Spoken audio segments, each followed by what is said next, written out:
الله الرحمن الرحيم. الصلاة والسلام عليك يا سيدي يا رسول الله وعلى آلك وصحابك يا حبیب اللہ. حضرات گرامی قدر، آج کے درس میں یہ بتانا چاہتا ہوں، عموماً لوگوں میں یہ بات بعض اوقات بعض جگہوں پر یہ سننے میں آتی ہے کہ جی نماز کے بعد یا کہیں پر بھی ہاتھ اٹھا کر دعا مانگنا کہاں لکھا ہے؟ نماز کے بعد ہے یا دعا مانگنی ہے تو وہ ہاتھ اٹھا کر دعا مانگنا کہاں لکھا ہے؟ میں آپ کو آج مکمل دلائل کے ساتھ ثبوت پیش کروں گا. سماعت فرمائیں، شیئر کریں، کمنٹس دیں، لائک کریں اور چینل کو سبسکرائب کریں. آئیے سماعت فرمائیں. اس حدیث کے راوی حضرت ابو موسیٰ اشعری ہے اور بخاری شریف کے اندر یہ حدیث موجود ہے. قال ابو موسیٰ الاشعری دعا النبی صلی اللہ علیہ وسلم ثم رفع یدیہ ورأیت بیاض ابطیہ. حضرت ابو موسیٰ اشعری رضی اللہ تعالیٰ عنہ فرماتے ہیں حضور علیہ السلام نے دعا کی اور اپنے دونوں ہاتھ اٹھائے. ثم رفع یدیہ، بس حضور نے اپنے ہاتھوں کو اٹھایا. ورأیت، جہاں تک کہ میں نے دیکھا، بیاض ابطیہ، کہ آپ کے مبارک بغلوں کی سفیدی میں نے دیکھی. انس رضی اللہ تعالیٰ عن النبی صلی اللہ علیہ وسلم رفع یدیہ حتی رأیت. یہی چیز حضرت انس سے روایت ہے، ان کے تھوڑے سے الفاظ الگ ہیں. رفع یدیہ حتی رأیت بیاض ابطیہ. حضرت انس رضی اللہ تعالیٰ عنہ فرماتے ہیں کہ حضور علیہ السلام نے دعا کے لیے ہاتھ اٹھائے یہاں تک کہ میں نے آپ کی بغل مبارک کی سفیدی دیکھی. یعنی یہ چیز بغل مبارک کی سفیدی دیکھی. اگلی حدیث سماعت فرمائیں. حضرت سیدنا عبداللہ ابن عمر رضی اللہ تعالیٰ عنہ سے روایت ہے.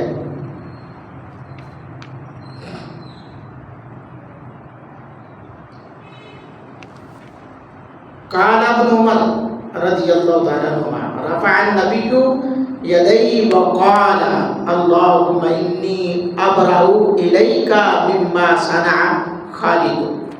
حضرت عبداللہ ابن عمر رضی اللہ تعالیٰ عنہ فرماتے ہیں حضور اکرم صلی اللہ علیہ وآلہ آلہ وصحبہ وسلم نے اپنے ہاتھ اٹھائے، عرض کیا اے اللہ، جو خالد نے کیا میں تیری پناہ بارگاہ میں اس سے بری ہوں. اللہ. اگلی حدیث ترمذی شریف، حاکم اور بزار نے اس حدیث کو لکھا اور یہ حدیث صحیح ہے. عن عمر بن خطاب رضی اللہ تعالیٰ عنہ قال كان رسول الله صلی اللہ علیہ وآلہ وصحبہ وسلم اذا رفع يديه في الدعاء لم يحطهما حتى يمسح بهما وجهه. رفع يديه، اذا رفع يديه، ہاتھ اٹھائے. حضرت عمر بن خطاب رضی اللہ تعالیٰ عنہ اس حدیث کے راوی ہیں کہ حضور علیہ السلام نے دعا کے لیے اذا رفع یدیہ فی الدعاء، دعا کے لیے ہاتھ اٹھائے تو اپنے چہرے اقدس پر پھیرنے سے پہلے ہاتھ نیچے نہ کرتے تھے. یہ بھی دلیل، یہ جو ہم ہاتھ پھیرتے ہیں یعنی دعا مانگنے کے بعد وصلی اللہ تعالی وصلی اللہ علی رسول خیر خلقی محمد وعلی وصحبہ وسلم پڑھتے ہوئے ہم ایسے چہرے پر ہاتھ جو پھیر لیتے ہیں، پتہ چلا یہ میرے آقا علیہ الصلوۃ والسلام کی سنت مبارکہ ہے۔ یہ حضرت عمر بن خطاب رضی اللہ تعالیٰ امیر المومنین عمر فاروق رضی اللہ تعالیٰ عنہ اس حدیث کے راوی ہیں۔ فرمایا کہ اذا رفع یدیہ فی الدعاء لم یحطهما حتی یمسح بہما وجہہ، حتی یمسح بہما وجہہ۔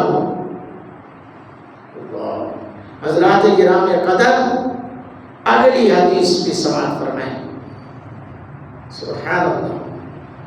عن السائب بن یزید عن ابی ان النبی صلی اللہ علیہ وسلم کان اذا دعا فرفع یدیہ مسح وجہہ بیدیہ۔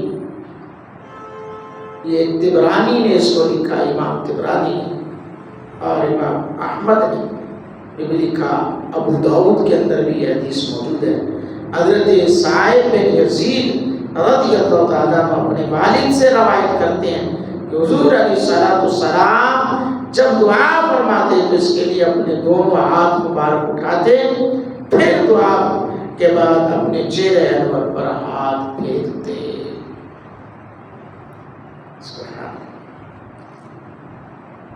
اگلی حدیث سماعت فرمائیں۔ عن ابی ہریرہ قال قال رسول اللہ صلی اللہ علیہ وسلم ما من عبد یرفع یدیہ حتی یبدو ابتیہ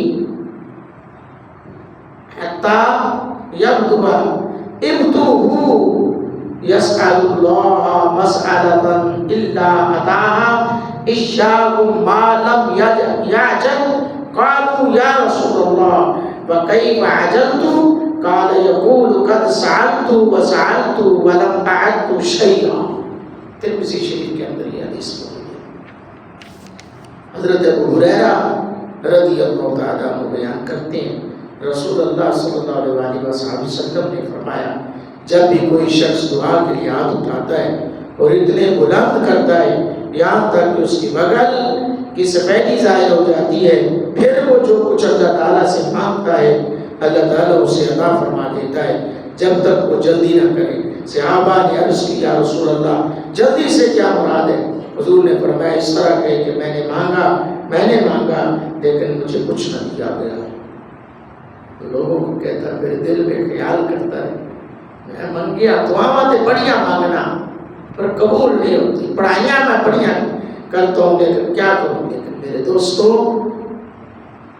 اجلت سے کام نہیں لینا چاہیے، جلدی نہیں اختیار کرنی چاہیے، بلکہ اللہ کی بارگاہ میں اطمینان قلبی سے دعا مانگنی چاہیے۔ حضرات گرامی قدر، ان تمام حدیث سے آپ کیا فیصلہ کرتے ہیں؟ آپ کہاں جائیں گے؟ کیا آپ اب بھی کہتے ہیں کہ دعا ہاتھ اٹھا کر نہیں مانگنی چاہیے؟ کیا آپ بھی کہتے ہیں آپ کہ دعا مانگنا کہاں لکھا ہے؟ کیا آپ اس نتیجے پر پہنچے ہیں کہ جی ہاتھ اٹھا کر دعا نہیں مانگنی چاہیے؟ اور اگر آپ کا یہ نظریہ ہے تو پھر ذرا سوچئے، خیال کیجئے۔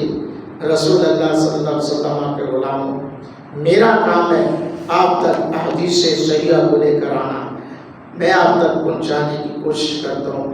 آپ کا جو کام ہے وہ یہ ہے کہ آپ دوسروں تک پہنچائیں، پھیلا دیں، جنگل کی آگ کی طرح اس کو پھیلا دیں تاکہ ہر گھر میں یہ پیغام پہنچے کہ حضور کا دین کتنا صاف ہے، کتنا اعلیٰ دین ہے۔ اللہ پاک ہم سب کا حامی و ناصر و آمین۔